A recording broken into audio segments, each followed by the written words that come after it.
अस्सलाम वालेकुम दोस्तों, ये वो जगह है जहाँ पे हम अपने वर्मी कंपोस्ट के नए बेड बनाने वाले हैं। दोस्तों, इस वीडियो में मैं आपको वर्मी कंपोस्ट के बेड बनाने का तरीका, गोबर को ठंडा करने का तरीका, गोबर को बेड पे डालने का तरीका, वर्म्स छोड़ने का तरीका, पानी लगाने का तरीका, वर्मी कंपोस्ट तैयार होने के बाद हार्वेस्टिंग का तरीका, खाद को किस तरह से छिनाई करना है, किस तरह से पैक करना है, किस तरह से सेल करना है।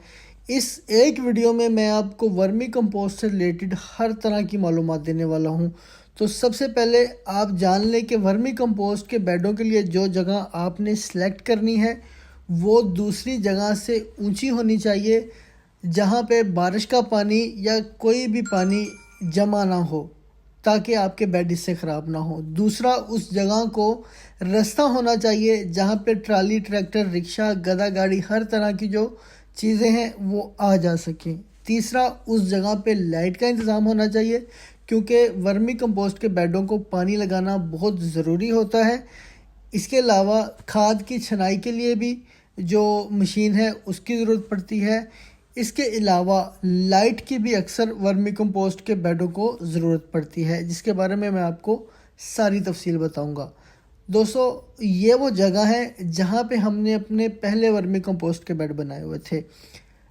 वो बेड तादाद में कम थे और उनकी जो लंबाई है वो कम थी। अब हम इस जगह पे नए वर्मी कंपोस्ट के बेड बनाने लगे हैं, क्योंकि ये जगह ऊंची नीची है और सख्त है, बेड नहीं बनाए जा सकते इस पर। इसलिए हम सबसे पहले इस पर हल चलवा रहे हैं।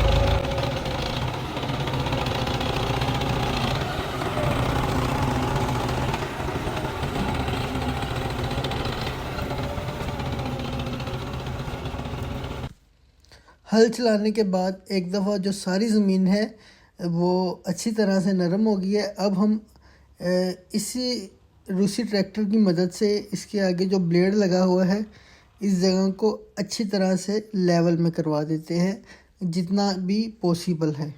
तो इस ट्रैक्टर वाले ने काफ़ी अच्छा इसका लेवल किया।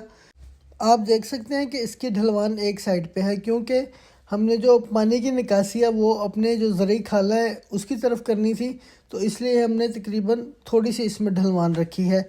ब्लेड चलने की वजह से ये जो जगह है ये बहुत सख्त हो जाती है, तो क्योंकि फिर सख्त जगह पर बेड बनाना काफ़ी मुश्किल है, इसलिए हमने एक दफ़ा इस पर अच्छी तरह से जो रोटावेटर है वो फिरवा दिया, ताकि जगह नरम भी हो जाए और हमें बेड बनाने में आसानी रहे।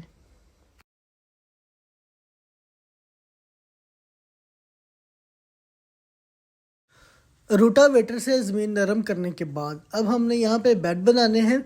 बेडों की जो हमने लंबाई रखनी है वो 40 फुट होगी और इसकी जो चौड़ाई होगी वो 9 फुट होगी, क्योंकि हमने एक बेड पर अपने 2 बेड बनाने हैं। ठीक है जी, आगे जाके आपको इसकी समझ आ जाएगी। इसलिए सबसे पहले हमने 40 बाय 81 फुट का गुनिया निकाला, ताकि चारों तरफ से बेहतरीन लेवल हो जाए, बिल्कुल सीधे बेड बने। उसके बाद हमने 9 फुट पर ये जो लकड़ी है जिसे हम किला बोलते हैं पंजाबी में, ये लगा दिए ताकि हमारी बेडों की निशानदेही हो जाए। ये जी हम किले लगाते जा रहे हैं 9 फुट के फासले पे। जी किले हमने लगा लिए दोनों साइडों पे 9 फुट के फासले पे। ठीक है जी, ये नज़र आ रहा होगा, वो सामने भी किले लग गए। अब हम डोरियां बांध रहे हैं सारे किलों पे, ताकि जो हमारा बेड है वो बिल्कुल सीधा हो जाए। जब हम नालियाँ बनाएंगे तो वो बिल्कुल सीधी बनेंगी। ये हमारे जो किले थे वो लग चुके हैं, जो डोरियां थी वो भी लग चुकी हैं। बेडों की शेप आपको नज़र आना शुरू होगी। ये देखिए, ये डोरी बिल्कुल इस तरह से सीधी जा रही है। ठीक है, इसी तरह से ये आगे भी डोरियाँ आपको नज़र आ रही हैं। अभी हमने साइड से जो मेन खाली है वो निकालनी शुरू कर दी है।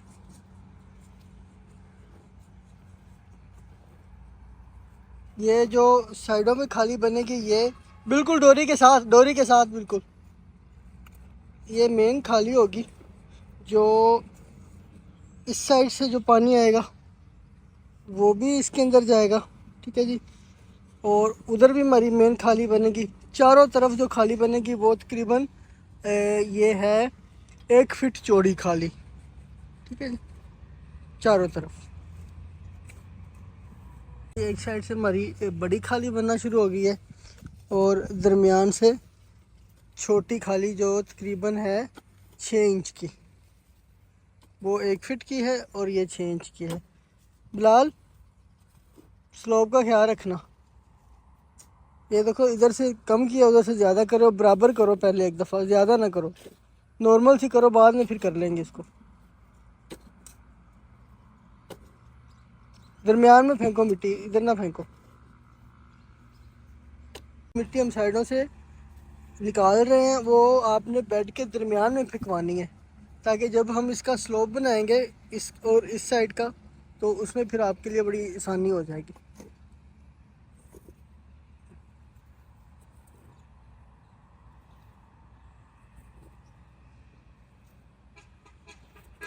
ये हमारी जी एक साइड की जो खाली है लंबाई में मुकम्मल हो गया। अब चौड़ाई की तरफ जाएगी।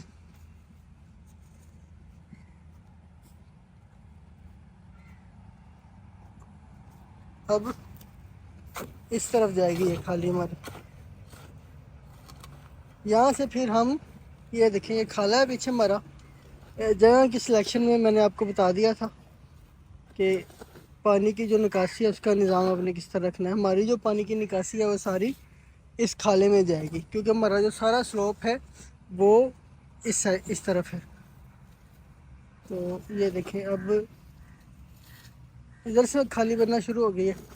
ये सारा जो स्लोप है इस खाली में पानी आएगा, फिर हम इस खाली से को 2-3 जगह से इधर से जगह दे देंगे, तो वो फिर इधर की तरफ पानी जाना शुरू हो जाएगा हमारा इस खाले में।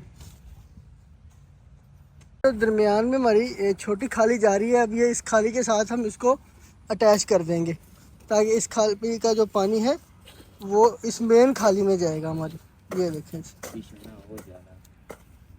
ये देखें,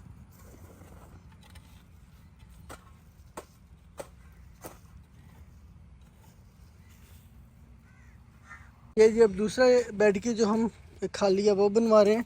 अच्छा, आपने रस्सी की लेफ़्ट साइड पे ही जो खाली है वो बनवानी है। ये ना हो कि एक की लेफ़्ट साइड पे बनवा दें, जिस तरह ये देखें, ये अब रस्सी की इस साइड पे खाली है, इसी तरह इस रस्सी की भी जो खाली है वो इस साइड पे। ये ना हो कि आप इसकी इस साइड पे बनवा दें और इसकी आप इस साइड पे बनवा दें, फिर आपकी जो सारी डायमेंशन है वो ख़राब हो जाएगी बेडों की। इस चीज़ का आपने ख्याल रखना है। और जो मिट्टी है वो दरमियान में फिकवानी है।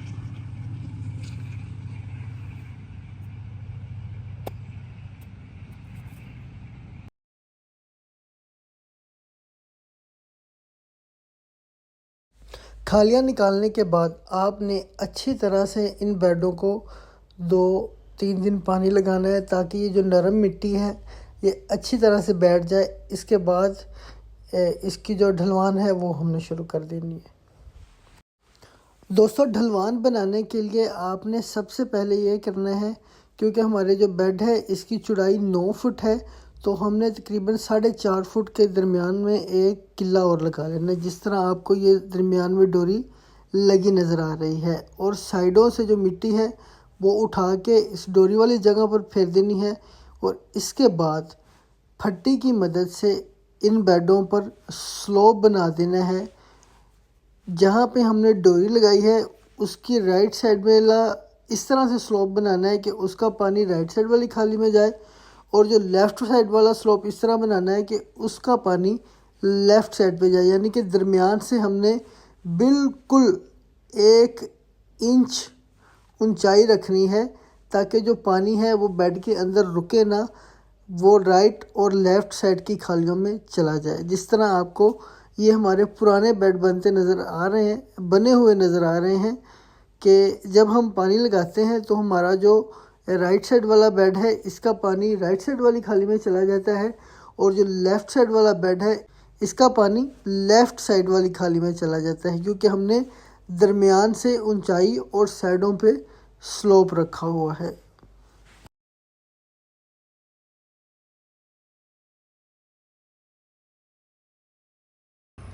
ये जी हमारे जो बेड हैं ये तकरीबन मुकम्मल हो चुके हैं। बस इनको अभी हम फिनिशिंग कर रहे हैं। इनकी सारी नालियाँ दोबारा जो हमने बनानी थी वो बना ली हैं, क्योंकि ये दोबारा एक दफ़ा जब बेड बनते हैं तो दोबारा नालियों को एक दफ़ा फिर बनाना पड़ता है स्लोप के हिसाब से फिनिशिंग के लिए।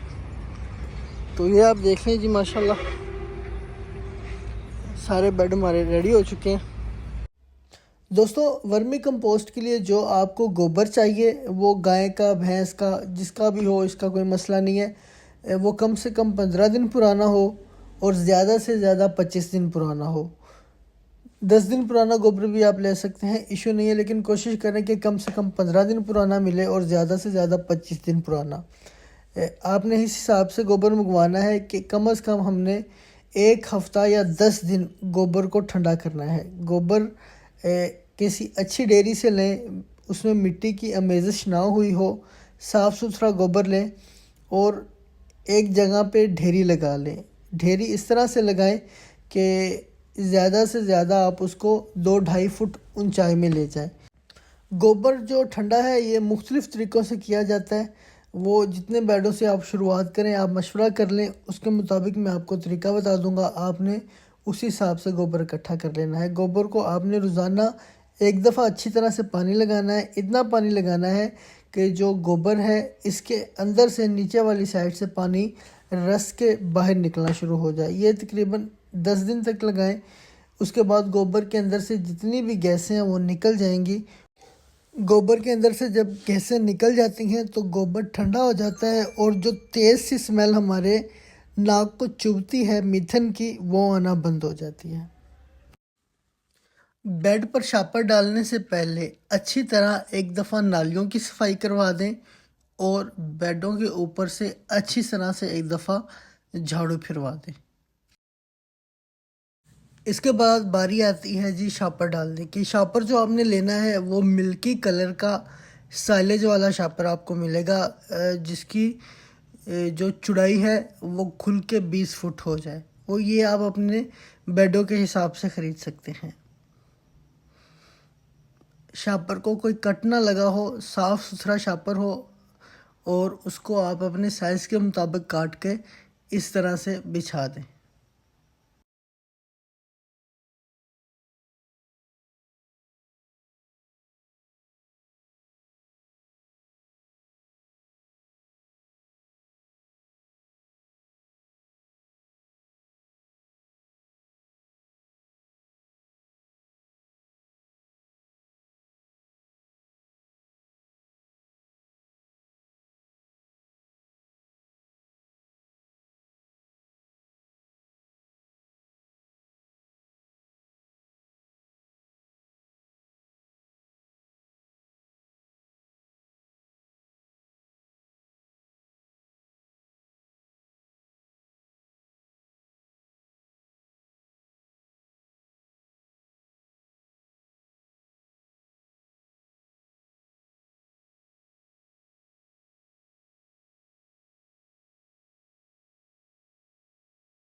शापर का इंतखाब हमेशा अच्छी क्वालिटी का करें।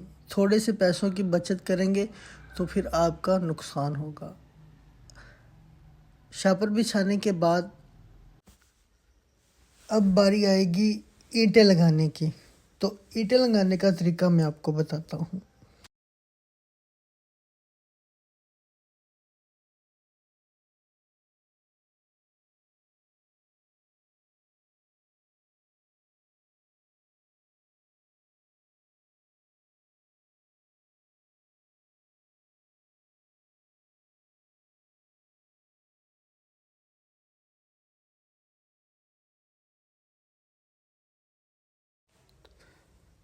ईंटें लगाने के लिए, क्योंकि हमारे बेड की जो चौड़ाई है ये 9 फीट है, तो हम 4.5 फुट पे निशान लगा के वहाँ पे डोरी लगा देंगे। ये हमारा निकल आएगा सेंटर जहाँ पे हमने स्लोप बनाया है, जहाँ से पानी राइट और लेफ़्ट साइड वाली खाली के अंदर जाएगा। उम्मीद है आपको समझ आ रही होगी। और साइडों पे हमने ये जो हमारे दरमियान वाली डोरी है, इस डोरी से राइट साइड पे हमने 4 फीट पे निशान लगाना है और वहाँ पे हमने डोरी बांध देनी है। इसी तरह से हमने लेफ़्ट साइड पे भी 4 फुट पे निशान लगाना है और वहाँ पे भी डोरी बांध देनी है। इस तरह से दोनों साइडों पे हम मुकम्मल अपनी मेजरमेंट करके डोरियाँ लगा देंगे। उसके बाद जिस तरह ये लड़के ईंटें लगा रहे हैं, इस तरह से हम तरतीब से सीधी लाइन में ईंटें लगा देंगे।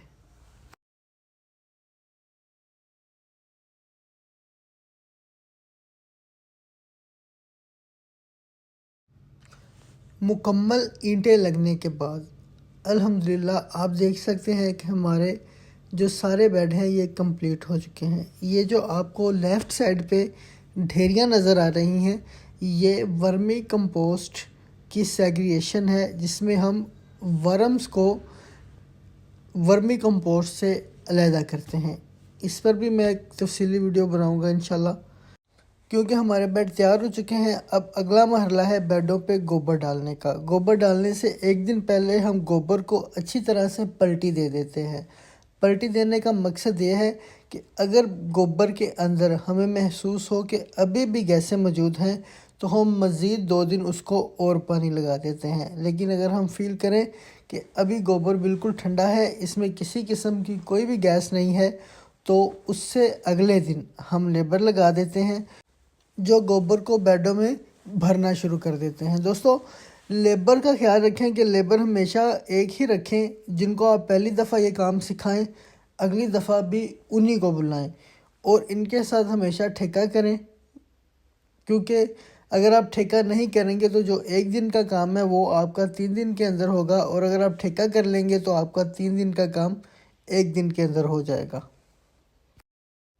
आप देख सकते हैं कि गोबर को बेड पर डालने के लिए ये रेडी को बिल्कुल उल्टा कर देता है, और जो हिस्सा नीचे बेड पे लगता है वो शापर को फाड़ देता है। तो शापर ना फटे, इसके लिए हम इस जगह पे शापर या गत्ते को अच्छी तरह से लपेट देते हैं। आप अब गौर कीजिएगा कि ये देखिए, ये जिस जगह को नीचे लगाता है, अगर इस जगह पे शापर ना होता तो ये जगह से शापर लाजमी फट जाना था। तो ये एहतियात जो है ये आपने लाजमी करनी है। इसके अलावा जब गोबर डाल रहे हों तो 2 बंदे बेड के दोनों साइडों पे एक एक बंदा लाजमी बैठा हो। जो गोबर ये रेडी वाले फेंकें, उसको साथ साथ ही वो भुरभुरा करके बेड की जो साइज़ है उसके मुताबिक इसको रखता जाए। बाज़ औक़ात गोबर के अंदर जो रोड़ियाँ आ जाती हैं, तो फिर इनको मसलना ज़रूरी होता है, नहीं तो फिर वो बेड के कंप्लीट होने तक गोबर के अंदर उसी तरह से रहती हैं और उन्हें वर्म नहीं खाते। इसलिए 2 बंदे बेड के राइट और लेफ़्ट लाजमी बिठाएं, जो गोबर को उसकी हाइट के मुताबिक मैनेज करते रहें। दोस्तों, यहाँ मैं आपको कुछ इन्फॉर्मेशन और देना चाहूँगा। ये इन्फॉर्मेशन 4 फुट चौड़ाई और 40 फुट लंबाई वाले बेड के मुतल्लिक है। अगर कोई बंदा वर्मी कंपोस्ट का काम शुरू करता है कमर्शियल या अपने लिए, तो अगर वो 4 बाई 40 के एक बेड से शुरू करता है तो उस पर कितना खर्चा आएगा, कितनी वर्मी कंपोस्ट मिलेगी।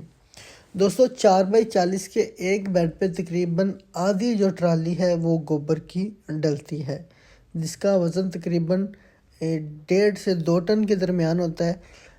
और ये बेड 2.5 से 3 महीने के अंदर अंदर तैयार हो जाता है, जिससे हमें तकरीबन 1 टन वर्मी कंपोस्ट मिलती है।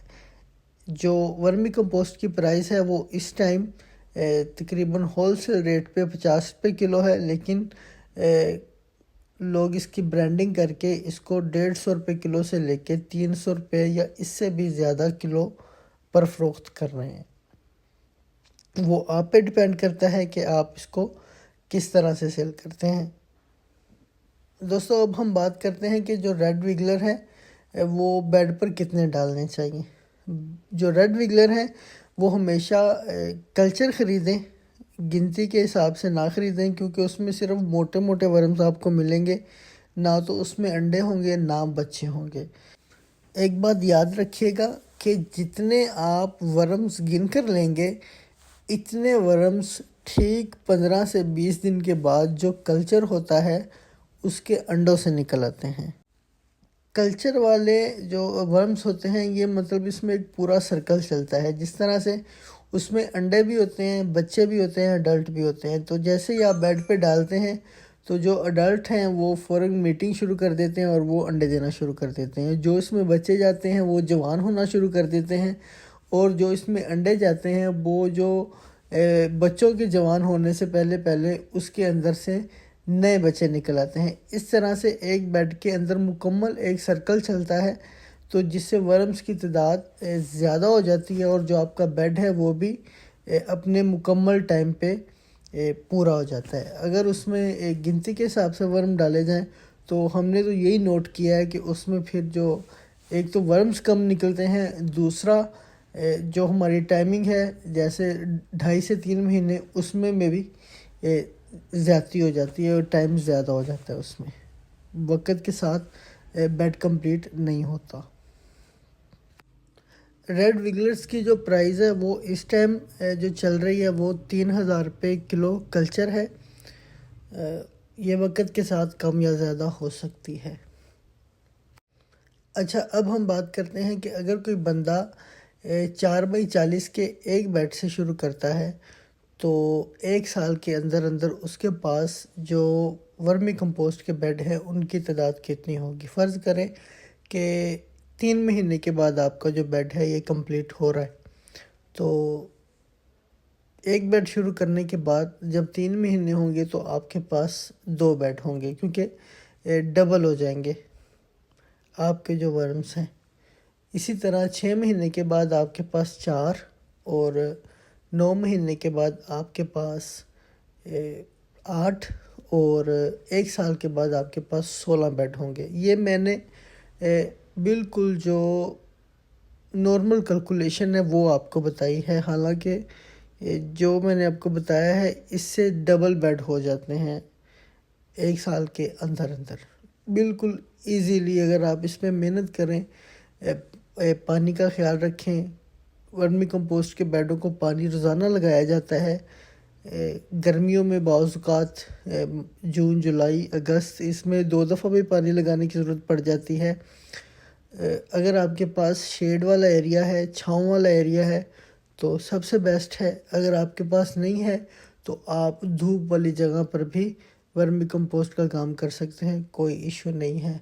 सिर्फ इसमें जो मॉइस्चर है, जो पानी है, इसको मेंटेन करना पड़ता है, बेडों को बार बार चेक करना पड़ता है। उसके लिए सिर्फ जो ये जो मई, जून, जुलाई, अगस्त, ये 4 जो महीने हैं ये सेंसिटिव होते हैं, बाकी दिनों में कोई मसला नहीं होता।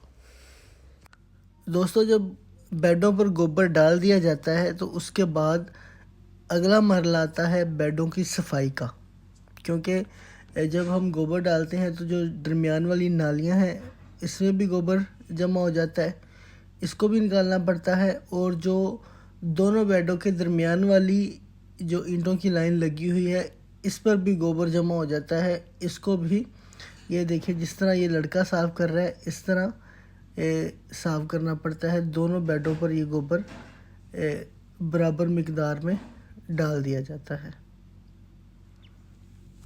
इसके बाद बेडों पे पानी का हल्का सा छिड़काव करके इस पे रेड विगलर छोड़ दिए जाते हैं।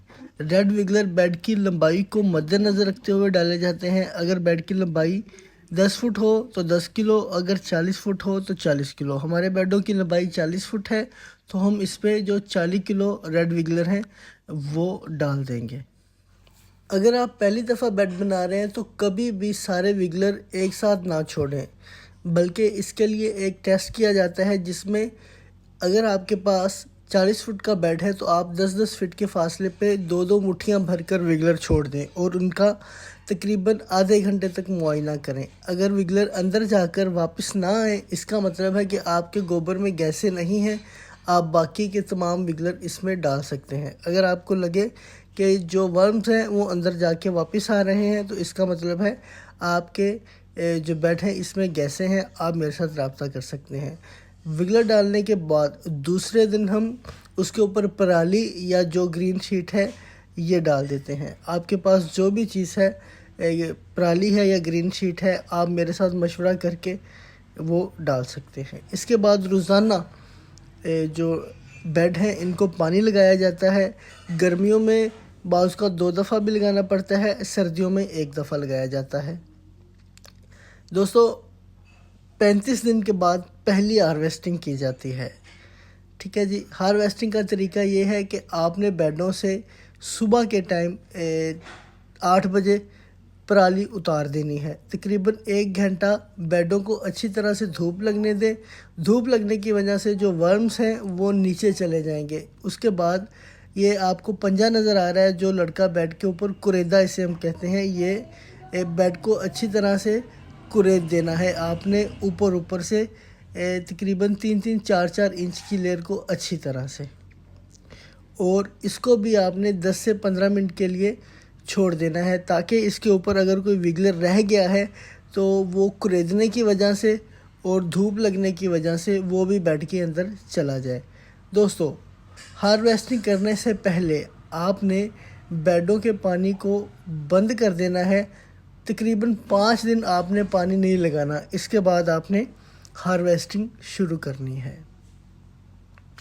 कुरेदा मारने के बाद इस तरह बेड पे ढेरियाँ लगा दी जाती हैं और उन्हें इकट्ठा करके एक जगह रख दिया जाता है। उसके बाद बारी आती है छनाई की। छनाई के लिए हमारे पास मशीन है, आप मैनुअल भी कर सकते हैं। इस तरह इस मशीन पर इसकी छनाई की जाती है। छनाई करने से पहले जो वर्मी कंपोस्ट हम बेडों से उतारते हैं, अगर उसमें नमी का तनासब ज़्यादा हो तो हम उसे तकरीबन 1-2 दिन पड़ा रहने देते हैं। इसके बाद वर्मी कंपोस्ट की पैकिंग कर दी जाती है। अल्हम्दुलिल्लाह हमारे पास जो आर्डर होते हैं वो पेंडिंग पड़े होते हैं, तो जैसे ही हम हार्वेस्टिंग शुरू करते हैं तो हम कस्टमर को बता देते हैं कि आज उन्हें माल मिल जाएगा। इसके बाद वहाँ ही हम पैकिंग करते हैं, वज़न करते हैं और जो बोरियां हैं इनको सिलाई करके कस्टमर की ज़रूरत के मुताबिक उन्हें भिजवा दिया जाता है। ये देखिए अल्हम्दुलिल्लाह वैसे ही हमने लोडिंग शुरू कर दी है। दोस्तों मैं उम्मीद करता हूँ कि इस वीडियो में मैं आपको सारी मालूमात देने में कामयाब रहा हूँगा, लेकिन अगर कोई चीज़ रह गई है, किसी चीज़ की आपको समझ नहीं आई या कोई चीज़ मैं मिस कर गया हूँ, तो दिए गए नंबर पर आप मेरे साथ रब्ता कर सकते हैं। इंशाल्लाह आपको वर्मी कंपोस्ट बनाने में, इसे सेल करने में किसी किस्म की कोई भी परेशानी नहीं आएगी। मैं आपका दोस्त हसन अशरफ भट्टी, रिनाला खुर्द, ज़िला उकाड़ा। अल्लाह हाफिज़।